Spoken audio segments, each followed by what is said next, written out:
At sa ibang balita, magsasagawa bukas ang grupong Piston ng kilos protesta laban sa pagtataas ng multa sa mga lalabag sa mga batas trapiko. Pinaghandaan naman ng Metropolitan Manila Development Authority o MMDA ang posibleng pagbagal sa daloy ng trapiko dulot ng protestang tinatawag na Transport Caravan.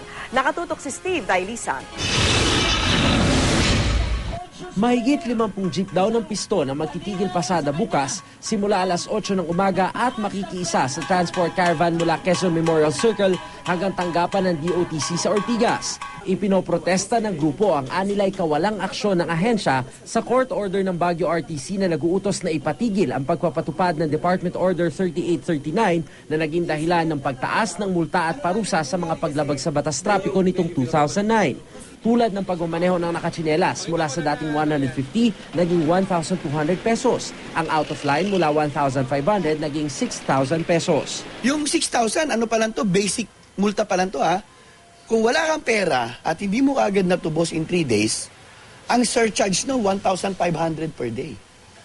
Suspended pa yung lisensya mo at yung franchise mo for 3 months kung first opens. Ginawang legal extortion ng pamahalaan yung fines and penalties. Bukod sa Metro Manila, idaraos din ang caravan sa 8 iba pang lugar sa bansa. Silent yung DOTC dito sa issue ng kung nag-comply na ba sila doon sa court order. Marami pong mga tsuper at mga operator ang natanggalan ng kabuhayan dahil sa order na to. Kapag na-action na ng DOTC ang court order, kagyat daw na ipepetisyon ng grupong Piston na i-refund sa kanila yung sobrang naibayad sa multa mula taong 2009 hanggang sa kasalukuyan. Makakapakinabang daw dito ang mga tsuper na nakapagtabi pa ng kanilang resibo lalo't kahit papano, pandagdag daw ito sa kanilang pangkrudo. Pero mukhang malabo pa ito, bagamat kinikilala ro kasi ng DOTC ang karapatan ng Piston na magprotesta, balak ng ahensya na iapela sa Court of Appeals ang naturang desisyon. May basis, may rationality with the department. Or ang penalty ba should be something dapat affordable or dapat deterrent. Pinalilinaw na rin ng DOTC sa Office of the Solicitor General kung ang desisyon ng RTC sa Baguio epektibo sa buong bansa. I-double check natin yan sa OSG dahil kung ang income ay pang nationwide, ipatupad natin, sundan natin yung sinasabi ng korte. Pero kapag ang may rule na doon lang yun sa judicial region ng Baguio, they will also follow the court.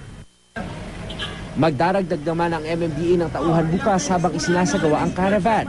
Maglalaan din sila ng isang lane para di makaabala sa ibang motorista. Pagdating sa tanggapan ng DOTC, pakikiusapan daw nila ang Piston na sa bangketa na lang magprograma. Hayaan namin po sila na makapag-express ng kanilang mga sentiments, pero at the same time, huwag sana silang maka-obstruct at huwag